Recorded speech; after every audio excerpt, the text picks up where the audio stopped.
안녕하세요. 안녕하세요. 제가 그 열심히 일만 해서는 돈 벌기가 열심히 일만 해서 돈 버는 사람들이 금융 공부를 조금만 하면은 아주 그 성과가 10배, 100배 더 좋아진다고 제가 얼마 전에도 포스팅을 했어요. 돈을 현대인으로서 돈을 버는 조건이 뭐 여러 가지가 있겠지만 일단 금융을 알아야 돼. 저도 물론 잘 모릅니다. 아주 금융의 문외한이고 죽어라고 일만 하는 타입인데요. 그래도 일단 이 정부 지원은 계속 받고 있어요. 특히 소상공인 정책자금, 정부 지원금, 정부 지원 정책, 정부 기업 지원 정책 이걸 알아야 돼요. 물론 저는 이제 물론 큰 사업은 아니에요. 개인 사업이고 지금 출판사를 운영하면서 인터넷 쇼핑몰을 운영하고 있어요. 어쨌든 그 소상공인이고요. 그래 이제 사실 정부에서 이 소상공인을 지원하는 제도는 굉장히 많아요. 그래 제가 기회 있을 때마다 제가 아는 사람들한테도 이거 정부 정책자금 공부 좀 해라 해도 사실 다들 안 해요. 안는데 저는 사실 책을 쓰는 게 직업이고 하루 종일 컴퓨터 앞에서 책을 쓰는 게 직업이고 참 뭐 수십 권의 책을 썼고요. 책을 쓴다는 것은 예를 들어서 여러분들 학사학위, 석사학위, 박사학위 가지신 분들 그 논문을 하나 썼다고 해봅시다. 논문 쓰는 기간이 뭐 몇 달 걸리는 수도 있고 몇 년 걸리는 수도 있겠지만 교정을 보는데 얼마나 걸렸는지 한번 생각해 보세요. 저는 이제 책을 많이 쓰니까 일반 책이라는 것은 작가가 책을 써서 출판사에 원고를 보내면은 출판사에 이제 편집 디자이너들이 이제 편집을 한다고요. 편집을 해도 수시로 작가한테 보내요. 교정을 봐야 되고 교정 보고 그 내용이 틀렸는지 이런 거 확인하는 건 작가가 하는 거라고요. 그런데 그 자기가 쓴 책도 이 교정을 보는 시간이 책 쓰는 시간보다 더 걸려요. 한 번, 두 번, 세 번, 네 번, 수십 번을 읽으면서 그 뭐가 잘못된 내용은 없는지 오자 탈자는 없는지 그렇게 교정을 많이 봐도 나중에 책이 이제 만들어져 나오면은 오자 탈자가 나온다고요. 그렇게 교정을 많이 봐도. 그러니까 이런 논문을 쓰면은 요즘 뭐 짜깁기다 뭐 아니면은 뭐 표절 얘기도 많이 나오지만 일단 논문을 쓰면 웬만하면 학위를 줘요. 왜 주느냐? 그 논문을 하나 쓰면은 그 논문 쓰는 물론 자기가 잘 아는 항목이니까 분야니까 책을 썼겠죠. 그러나 그걸 교정을 보면서 수십 번을 읽고 또 읽고 또 읽고 그냥 읽는 게 아니라고요. 글자 한자 숙독을 한다고. 왜 그러냐면 오자 탈자가 있으면 안 되니 그걸 다 걸러내야 되니까요. 그래서 이 책을 쓰지는 못하더라도 자기가 이 남이 써진 책을 쭈르륵 훑어보지 말고 하나씩 그 작가가 쓴 의도를 파악해 가면서 요거를 숙독하는 이런 습관을 들여야 돼요. 왜 그렇게 해야 되느냐? 정부 지원 정책이 굉장히 많고 이 은행에서는 제1금융권이든 2금융권이든 4금융이든 돈이 없는 사람한테는 돈을 안 빌려줘요. 돈이 있는 사람한테만 빌려준다고요. 이게 참 미칠 노릇이지만 은행도 사업이니까. 그리고 이제 아시는 분도 있을지 모르겠습니다만 저 두산 오비맥주인가 그 거래은행을 주거래은행을 다른 은행에서 우리은행으로 바꾸기만 했는데 우리은행에서 얼마를 줬는지 아세요? 100억을 줬다고요. 100억. 100억. 기가 막히죠. 있는 사람한테는 이렇게 한다고요. 돈 안 빌려도 될 업체한테는 제발 우리 은행 돈 좀 써주십시오. 통사정을 하고 없는 사람이 은행에 가서 돈 빌려달라고 그러면 이런지 아예 거절하는 게 은행이에요. 어쩔 수 없어요. 은행이라는 게 사업이니까. 그러나 국가에서는 돈이 있는 사람한테 돈을 빌려주는 게 아니고 돈이 없는 사람한테 돈을 빌려줘요. 그것도 아주 거지 상그지 같이 아주 가난한 사람, 진짜 없는 사람, 국가에서 도와주지 않으면 죽을 정도로 어려운 사람, 그런 사람한테는 국가에서 거의 무제한으로 지원을 해줍니다. 근데 그걸 모른다고요, 보통 사람들이. 그러나 물론 국가에서 돈을 무조건 주는 건 아니에요. 정부에서는 이 돈을 좀 가난하고 특히 요즘 코로나19로 어려운 사람을 도와주긴 도와줘야 되겠는데 그 수많은 사람들이 다 진짜 도움이 절실한 사람인지 돈을 줘도 갚을 수 있는지 확인할 방법이 없잖아요. 그래서 이 사람이 돈을 빌려줘도 갚을 수 있는 능력이 있는지 이거를 뭐라 그럴까 이렇게 이제 항목별로 이렇게 딱 표로 만들어 놨어요. 그 안에 들어야 돼요. 그러니까 공부를 해야 돼요. 그래서 일단 이 정부에서 아무리 돈이 많아도 그냥 퍼주진 않아요. 돈을 줄 때 그 사람이 갚을 능력이 되는지 검증을 하는데, 일단 신용불량자, 신용회복 중인 사람은 안 돼요. 이건 뭐 내 잘못으로 신용불량이 됐던 다른 사람 잘못으로 신용불량이 됐던 이건 무조건 안 돼요. 그러니까 신용불량에서 벗어나야 돼요.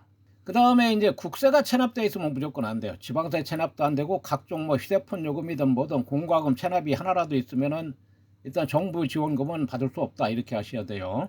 정부 지원뿐만이 아니에요. 은행은 더 안 되는데 뭐 더 어려우니까. 그러니까 이 정부 지원을 못 받는 사람은 은행에서는 더 못 받아요. 더 까다로우니까 은행은. 그러나 정부 이 정책자금 공부를 해가지고 어떤 자격이 돼야 지원을 해주는가를 잘 공부를 하면은, 저는 서울에서 사실 사업을 서울에서는 꽤 크게 했어요. 정책자금도 여러 번 받아봤고, 그러다가 이제 한 2년 전에 제가 심장 수술을 받았다고요. 심장 수술도 1단계에서 10단계까지 있다고 볼 때 9.9단계. 그러니까 뭐 죽었다 살아났다고 봐야죠. 그래서 지금은 이제 한 2년 됐으니까 건강을 어느 정도 회복은 했지만 힘을 못 써요. 지금 힘을 못 쓰고, 그 다음에 이제 청력이 급격히 떨어져 가지고 소리가 안 들리는 건 아니에요. 스마트폰으로 이렇게 통화를 하는 건 전혀 지장이 없는데, 일반적으로 이제 상대방하고 같이 오늘 은행에 가서 상담을 했는데요. 은행 창구 직원들 얘기를 거의 전혀 못 알아들어요. 그래서 제가 이 상대방 말을 잘 못 알아듣는다니까 저한테 친절하게 크게 얘기를 해줘서 오늘 상담을 하고 왔는데요. 일단 이 자금, 정부에서 지원해주는 자금 종류는 책을 한 권 해도, 두꺼운 책이 돼도 다 못 쓸 정도로 엄청나게 많아요. 그러니까 지레 질려서 공부를 안 넣은 거예요, 그거를. 그러고 조금 해본 사람들은 뭐 하다가 이거 뭔가가 이제 안 되는 거예요. 저도 이번에, 자, 제가 일단 신청한 거를 예로 들어서 설명을 해드릴게요. 자, 여기 지금 이거는 소상공인입니다. 소상공인 진흥공단에서 소상공인 정책자금만 받는 거예요. 그러니까 정부에서 지원해주는 대출금 종류의 아주 작은 한 분야, 소상공인 정책지원금만 있어요. 일단 회원가입을 하고 로그인을 해야죠. 그러면 이제 여기에 딱 이렇게 이제 몇 가지 안내가 나오는데, 이걸 이게 세부적으로 파고 들어가서 그 파일을 다운로드 받아가지고 공부를 좀 하셔야 돼요. 자, 여기 가면 이제, 자, 요거는 이제 손실보상금, 이거는 코로나19로 집합 금지 업종에 해당되니까 저는 해당이 안 돼요. 이거는 안 됩니다. 저는 이제 출판사고 인터넷 쇼핑몰을 운영하고, 그리고 저는 이런 그 오프라인 가게를 하는 그런 그 코로나19 그 이런 손실 보정 대상 업종은 아니지만 일반 사업자란 말이에요. 그런데도 이번 코로나19로 지금까지 한 1,000만 원 정도 받았어요. 아마 저뿐만이 아니고 이 사업자 등록 가진 사람들은 대부분 이보다 더 받았거나 뭐 뭔가가 잘못돼서 덜 받은 사람도 있겠지만, 저는 1,000만 원 정도 더 받았으려나? 이 돈이 이제 코로나19 지원금도 지원금이지만, 이제 정부에서도 이런 게 있어요. 근로장려금 제도가 뭐냐. 열심히 일은 하는데, 그러니까 매출이 좀 부진하다. 그러니까 이 사람은 정부에서 좀 도와줘야 되겠다, 이렇게 판단이 된 사업자들은 내가 낸 세금이 매달, 이제 세금은 서울에서 많이 냈으니까요. 그러면 그 중에서 근로장려금 해가지고 약 150만에서 한 250만 원 이 정도가 나와요, 매년. 이 근로장려금 신청을 하면, 이거 신청 안 하면 또 안 나와요. 신청을 해야 돼요. 그게 1,000만 원도 넘을 것 같아요. 이게 지금 현금으로 받은 돈이라고요. 일반 사업자인데. 이것도 물론 코로나19로 피해본 게 비하면 사실 세 발의 피지만, 어쨌든 현금을 1,000만 원을 줬다? 집합금지 업종이 아닌데 이게 얼마나 대단해요. 그러니까 우리나라가 부자 나라고 이제 강대국이 됐으니까 이렇게 해야 되는 거지. 그리고 오늘 이제 신청을 했는데, 저는 이제 그 심장 수술을 받고 이제 뭐 일도 못하고 어려워져 가지고 2020년 9월 달에 여기 충남 예산으로 이제 이전을 했어요. 그래가지고 10월 달에 사업자 등록을 했는데, 2021년도는 아직 저는 신고는 했어요. 저는 신고는 했지만, 국세청에 신고는 했지만 2021년도 거는 아직 안 나왔다고. 그래 2020년도 매출을 가지고 이제 심사를 하는데, 2020년 10월 달에 사업자 등록했으니까 2020년도 매출이 한 200만 원밖에 안 돼요. 200만 원, 2천만 원도 아니고 200만 원이고, 저는 담보가 없어요. 뭐 다 들어먹고 여기 와서 그냥 몸만 가지고 내려왔으니까 담보라는 게 뭐 집도 절도 아무것도 없고, 뭐 기계나 컴퓨터 이런 건 많죠. 많지만 그런 건 담보가 안 되니까. 어쨌든 은행에서는 절대로 대출을 받을 수 없는 그런 지금 자격을 가졌는데 이제 접수를 했어요. 여기 이제 또 알려드리는 겁니다. 여기는 집합금지 업종, 저는 집합금지 업종이 아니기 때문에 자금 신청을 못하고, 여기 희망대출이라는 게 있어요. 요거는 정부 지원금을 받은 사람, 나는 지원금을 받았으니까 무조건 해당이 되죠. 이건 1,000만 원밖에 안 돼요. 1,000만 원. 연 1%예요. 그리고 이제 제가 요 밑에가 뒤에 가서 얘기하겠지만 왜 정부 정책 자금을 받아야 되냐? 이 공부를 하셔야 되니까요. 내가 요즘 아파트 대출 끼고 구입하신 분들 많죠. 대출 이자가 쌉니까? 아파트 대출 받아서 아파트 사서 봉급은 막 연봉 막 거의 1억 가까이 받는 사람들도 그 대출금 내고 그냥 아주 쪼들리면 사는 사람들 내가 많이 봤어요. 그렇잖아요. 은행 돈이 이자가 싼 게 아니라고요. 그런데 정부 정책 자금이라는 건 금리가 거의 제로 수준이라고요. 그리고 이게 2년 거치 3년 상환, 저도 오늘 이제 2년 거치 3년 상환 했는데 그 2년 동안 거치 기간 동안에 이 돈으로 그냥 원리금 다 벌어야죠. 그러니까 그래서 정부 정책 자금을 받아야 되는 거고, 요건 1,000만 원밖에 안 돼요. 희망대출 요거는 1,000만 원밖에 안 되니까 저는 이거는 패스하고 조금 더 받으려고 여기서 저 이제 신청을 했어요. 여기서 자세한 내용 보기에 들어가면 이게 이 파일이 이제 좀 이게 이제 공부를 하시란 얘기예요. 그래서 책 조금 보다가 아이고, 사실 저는 작년에 제가 쓴 책이 하여튼 뭐 저 이번에 통계를 내보니까 한 3,000권 팔렸더라고요. 제가 책을 참 많이 쓰니까, 자 여기 인터넷창 웹브라우저 주소 표시줄에 한글로 가나출판사.kr까지 입력을 해야 돼요. 가나출판사가 많기 때문에. 여기 오셔가지고 출판사 클릭하면은 여기 제가 쓴 책들이 많이 있는데요. 이게 토탈 한 3,000권 팔렸어요. 1년 동안에. 물론 뭐 3만 권, 30만 권, 뭐 수백만 권 파는 그 베스트셀러 작가도 있지만, 저는 뭐 직업적으로 책만 써서 한 3,000권 팔리니까 밥을 먹고 사는 데는 지장이 없지만, 이게 참 돈이라는 게 그렇잖아요. 밥만 먹고서는 안 되잖아요, 요즘은. 그래서 이제 저는 책도 이렇게 많이 쓰지만 기술이 남보다 10배도 많아요. 책만 쓰는 게 아니에요. 저는 기계도 만들 줄 알고 뭐 별의별 걸 다 할 줄 알고, 또 이제 제가 또 새로 시작하는 사업이 또 몇 가지가 또 있어요. 이렇게 원래 재주 많은 사람들이 참 부자로 사는 사람들이 드물고, 특히 이 글 쓰는 직업이 배고픈 직업이에요. 어쨌든 그래도 오늘 정책 자금 이렇게 신청을, 그러니까 이거 저는 책을 쓰는 직업이니까 꼼꼼하게 읽어가지고, 자 일단 자세한 내용 보기 위해서 이걸 다운을 받으시라고 읽어보셔야 돼. 이걸 그냥 읽으면 안 돼요. 이거는 꼼꼼하게 글씨를 숙독을 하시라고요. 읽어가지고, 자 이게 이제 저는, 그리고 이제 이게 서류가 엄청나게 많아요. 서류가 하여튼 무진장 많고 일반인이 이해할 수 없는 서류도 있고, 그래도 공부를 해서 그 서류를 떼야 돼요.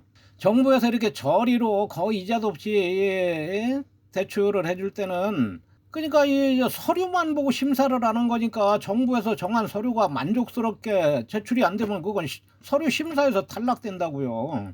서류 심사에서 올라가야 그 다음에 무슨 뭐 승인이 나든 대출이 되든 할 거 아니에요. 그래서 여기에서 요구하는 서류를 철저하게 준비를 해야 돼요. 그리고 저는 이제 해당이 2020년 10월에 해가지고 업력이 3년이 안 돼. 지금 그러니까 마지막 사업자 등록한 게 서울에서 하던 사업은 이제 폐업을 했고요. 그러니까 업력 1년 이상 일반 자금밖에 해당이 안 돼, 저는.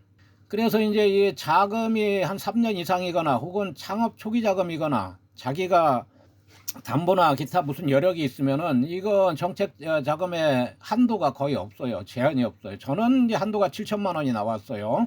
근데 이 한도는 몇 억, 몇십억도 될 수 있고 있으니까, 본인이 그러니까 공부를 잘 해가지고 자기한테 맞는 정책 자금을 선택을 해서 정확하게 맞아야 돼요. 이거는 이제 공무원들이, 대한민국에서 제일 똑똑한 사람들이 공무원이 되잖아요. 그 사람들이 허투루 보는 게 아니라고요. 그리고 자기 전문 분야니까 꼼꼼하게 이걸 살핀다고요. 그러니까 이걸 뭐 속일 생각하면 무조건 안 되고, 정확하게 해서 거기에서 필요한 그 서류를 꼼꼼하게 준비를 제출하라고요. 그래가지고 이제 여기 이제 와서 대출, 제가 이거 1월 달에 1월 초에 신청한 거예요. 저는 이제 물론 서울에서 요런 대출을 몇 번 받아봤으니까 알죠. 요즘 페이스북 같은 데 들어가 보면은 뭐 별의별 대출 클릭해 보면 그 대출 알선 업체라고요. 지금 제가 알려드리는 이 정보, 대출 알선 업체 통하면은 최소한 100만 원에서 한 1000만 원 정도 수수료가 들어가는 이 정보입니다. 이게 여러분들이 이제 제가 이 만든 이 내용을 보시고 직접 이걸 신청을 해가지고 저같이 대출을 이제 받으셨다. 그러면 최소한 100만 원에서 한 1000만 원 정도는 그냥 벌고 들어간다는 거 아셔야 돼요. 그리고 이제 정책자금이 이거는 한도가 정해져 있어요. 정부에서 뭐 500억, 5천억 그러면 그 돈 소진되면 끝이라고요. 그러면 하반기 때까지 기다려야 되니까 무조건 일찍 신청해야 되는데 1월 달은 끝났어요. 이제 2월이나 3월 달에 또 이거 보셔야 돼요. 소상공인진흥센터 이거 아니라도 정책자금은 무진장 많아요. 정책자금 검색해서 공부를 하시라고요. 저는 지금 소상공인 정책자금 제가 받은 것만 기준으로 설명을 하는 거예요.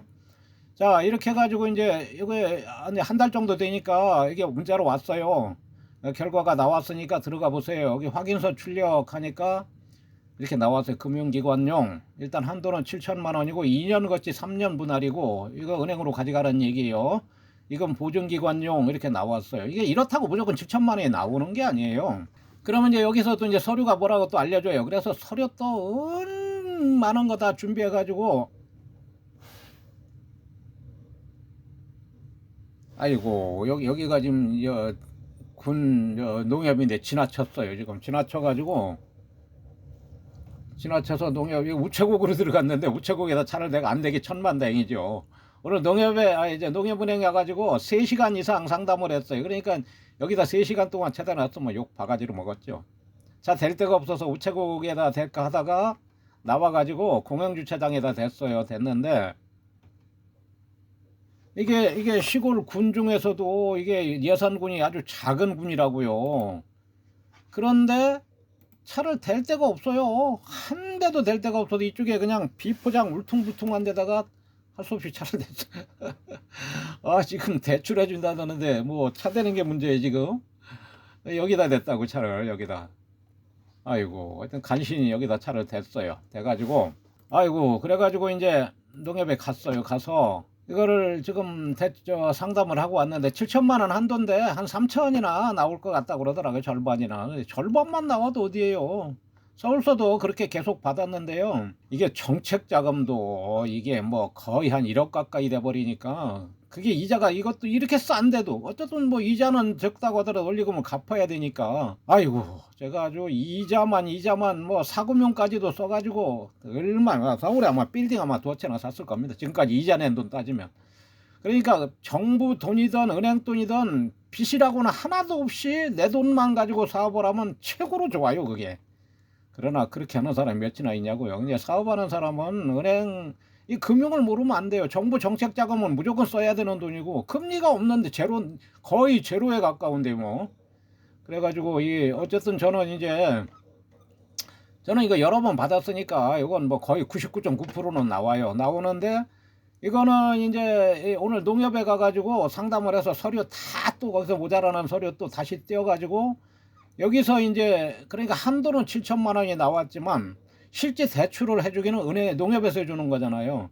이게 농협에서 제 신용도 하고 지금 뭐 사업 규모 이런 걸 판단해서 한 반으로 줄인다 이거죠. 이거를 7천원 다 해주면 좋은데. 그래가지고 이거를 이제 신용보증기관으로 서류를 보낸다고요. 그럼 보증기관에서 보증을 해주면 그게 이제 담보요, 그게. 그럼 보증기관에서는 이제 제가 만일에 이 돈을 못 갚으면은 보증기관은 또 그게 뭐라 그러나 보험이 있다고 이게 있는데 어쨌든 간에 저는 그렇게 어려워도 이거 정책자금 단 한 번도 어기지 않고 계속 다 상환을 했다고요. 그러니까 또 대출을 해주죠. 이렇게 하면 나오고 대출 받기 전에 실사가 나오는 수도 있고 안 나오는 수도 있는데 대부분 실사를 나와요. 사업장 가서 사진도 찍어가고 이렇게 한다고요. 그러니까 사업도 하지 않으면서 이런 거 신청하면 그건 무조건 안 되는 거고요. 이 사람들이 이걸 그 서류만 심사를 하는 건데 그거 허투루 심사를 하겠어요. 오늘 3시간 걸렸다고요. 3시간도 넘게 걸렸다고 이거 하는데 농협에 가서 사인하고 이거 서명만 글쎄요 수십 번. 아이고 지겹습니다. 지겨워. 저는 사실 은행은 거의 안 가요. 옛날부터 이 통장이 없다고요. 저는 이 쇼핑몰을 옛날부터 했기 때문에 시중은행 거의 다 거래하지만 모든 은행 무통장 전자통장이라고요. 1년 내내 통장을 찍을 일이 없어요. 인터넷으로만 하니까. 그런데 오늘은 이거 대출이니까 이건 뭐 머리 터지더라도 가야죠. 지금 3시간이 아니라 뭐 10시간 기다려도 기다려야죠. 지금 이 7천만 원이 아니라도 반만 나와도 어디에요. 이자가 2년 거치 기간이 있고 3년 뒤부터 갚는 건데 이런 돈은 안 받으면 어떻게 하냐고요. 이게 이제 요게 이제 우대하는 게 뭐냐면 임업, 나무 있죠. 임업, 농업, 그다음에 뭐 양계, 양돈 이런 거 하는 사람들은 이거 막 수십억까지 나와요, 이거. 근데 이제 그런 사람들이 정책 자금을 받는 사람도 물론 있지만 대부분 못 받아요. 이게 참 문제라고. 이게 우리 형님도 지금 그 6개를 지금 뭐 한 번 나갈 때마다 6만 5천 마리씩 나가는데 어마어마하게 크게 하는데도 이런 거는 들어본 적도 없다네요. 전부 자기 뭐 건물 담보 뭐 재산이 있으니까 담보로 대출을 받았다고 하더라고요. 이걸 좀 뭐 우리 형님부터 알려드리고, 어쨌든 여러분들도 지금 제가 한 대로 아주 뭐 큰 사업 아니고 그저 뭐 한 7천만 원 정도, 이건 지금 저는 업력이 1년밖에 안 되기 때문에 이 정도예요. 한도는 뭐 몇 억씩 다 나옵니다. 그래서 자기가 매출이 어느 정도 있고 그게 증빙이 돼야 돼요. 국세청 홈택스 들어가 가지고 부가세 과세 표준 증명원하고 납세 증명, 그다음에 소득금액 증명 이런 걸 띨 수가 있어야 된다고요. 그리고 체납액 없어야 되고 지방세 체납 없어야 되고 각종 공과금 단 하나도 연체 없어야 되고 과거에 연체했던 사실도 이게 평점에 들어간다고요. 이게 평소에 자기 신용 관리를 해야 돼요. 저는 신용 평점도 낮아요. 지금 한 800점, 700점 이 정도밖에 안 된다고요. 그러니까 정부 정책 자금이라는 거는 신용이 좋고 재산이 많으면 이거 안 돼요. 무조건 지원 대상은 제외라고요.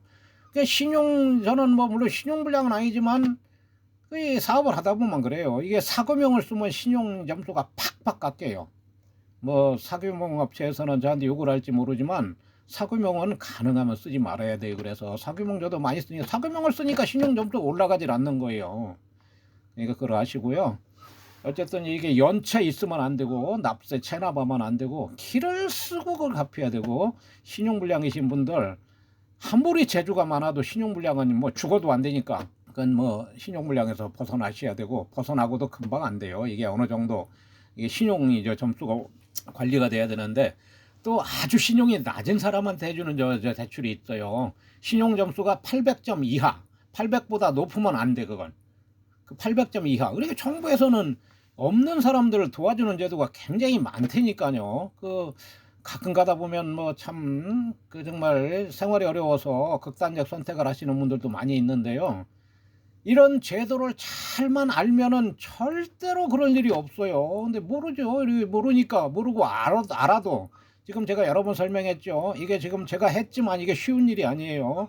일단 공부를 하셔야 돼요. 여기 들어가서 이거 다운 받으셔가지고 요 제도에 대한 취지, 이용, 내역, 그 다음에 준비 서류가 뭐가 있는지, 그리고 내가 자격 조건이 되는지 안 되는지 본인이 알 거 아니에요. 본인이 판단해서 안 되는데도 신청하면은 나중에 이건 더 좋은 조건이 됐을 때 안 된다고요. 그러니까 거짓말 했을 때 하면 안 돼요. 허위 서류도 무조건 안 되고, 정직하게 하고 이런 거는 한 번만 이걸 갚고 나면은 그 다음에 신용도가 팍 올라가서 금방 나온다고. 이런 거 정부 정책 자금이 이 사람 예전에 한 번 해줬는데 한 번 연체비 다 갚았네.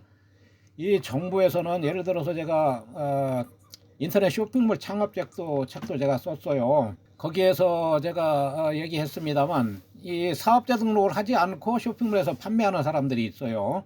연간 600만 원까지, 그 다음에 뭐 50건 이하 이런 거는 이제 사업자 등록 없이도 하는데, 그렇게 해서 올리는 수입도 국세청에 다 기록이 된다는 걸 알아야 돼요. 이 사업을 해가지고 특히 사업자 등록을 내고 5년 안에는 세무조사를 안 씁니다. 5년이 넘어가면은 어떤 식으로든 세무조사를 나와요. 아직 세무조사 안 받아본 사람들 하하 웃을 일이 아닙니다. 저도 이 불성실 납세자로 돼가지고 몇 천만 원 낸 적이 있어요. 과징금을. 그러니까 이 세금 낼 때 뭐 국세청은 아무 말도 없으니까 뭐 한 3천만 원 내야 되는데 한 2천만 원 냈다.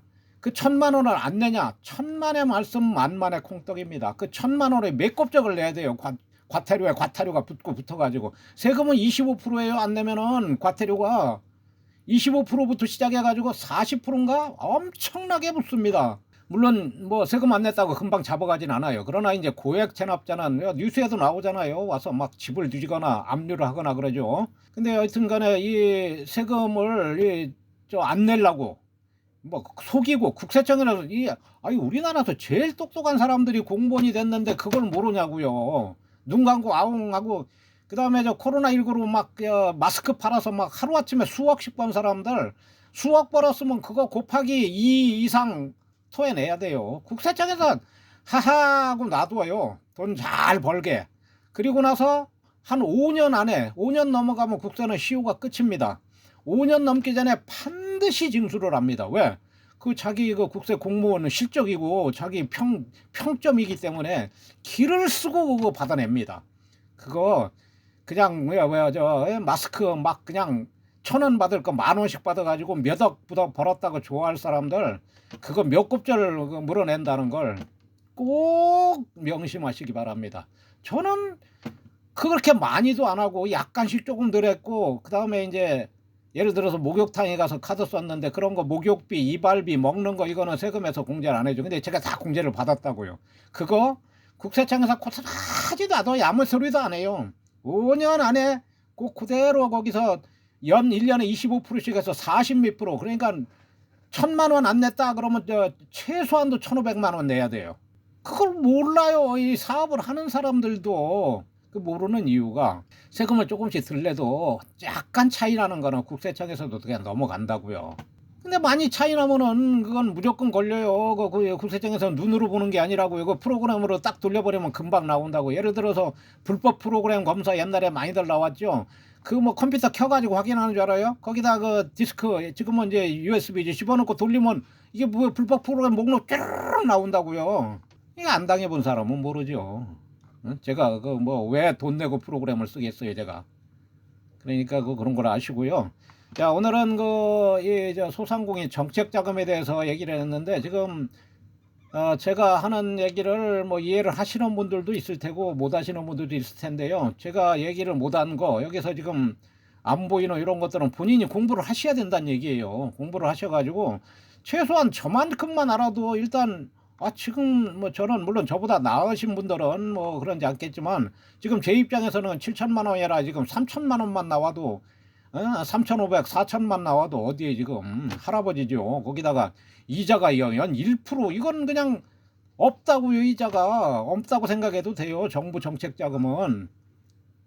이게 은행에서 아파트 담보 대출 받아가지고 지금 대출 쓰시는 분들 자기 대출 이자 한번 계산해 보라고요. 왜 정책 자금을 왜 안 써요? 안 쓰기를. 이게 모자라는 수도 있지만 뉴스 들어보면 남아가지고 맨날 다음에 넘어간대잖아요. 모르니까 신청을 안 넣는 거예요, 사람들이. 그러니까 오늘은 저는 이제 소상공인 정책 자금 요거 한 가지만 대출한 이제 내역을 보여드렸는데요. 이렇게 나옵니다. 이건 제가 지금 제 주소랑 이런 게 나와가지고 제가 여기다 한 건데 이렇게 나온다고요. 이렇게 나오니까 이게 이제 그리고 제조업, 임업, 광업 이런 데가 우대를 해줘요. 그리고 자기가 자산이 없고 가난할수록 정부에서 지원을 많이 해주고 그 대신에 조금 전에 얘기했지만 아무것도 걸린 게 없어야 돼. 신용이 좋아야 돼요. 재산이 없더라도. 재산이 많은 사람은 무조건 지원 안 해줍니다. 그거 아셔야 돼요. 재산이 없는 사람을 지원해 주는 거예요. 정부 정책자금이라는 것은. 그러니까 이 소상공인 어려운 사람들을 도와서 부자가 되게 하는 것 그게 정책자금의 목표라고요. 그러니까 나는 가진 것도 없고 어려워 재산도 없어 그런 사람을 지원해 주는데 왜 지원 신청을 안 냐고요. 왜 그런 사람을 지원해 주는 게 정책자금인데. 그러니까 제 지금 이 영상을 보신 분들은 지금 일단 소상공인 여기 진흥공단부터 두드리라고요. 회원가입하고 여기도 들어가서 쭉 일단 살펴봐요. 무조건 전화하지 말고 공부를 하고 머리에 들은 게 있어야 상담을 해도 뭐가 이해가 되고 그러죠. 그리고 무슨 뭐 서류는 이런 서류다. 저도 모르는 게 들어 있어가지고 뭐 공부를 했는데요. 이렇게 공부를 하라고요. 그래서 이 정부 정책 자금은 서류만 보고 심사를 하는 거기 때문에 서류를 철저하게 준비를 해야 돼요. 거기서 한두 개라도 누락되거나 거짓이 있으면 그건 뭐 무조건 불가니까요. 자, 오늘은 여기까지 하겠습니다. 감사합니다.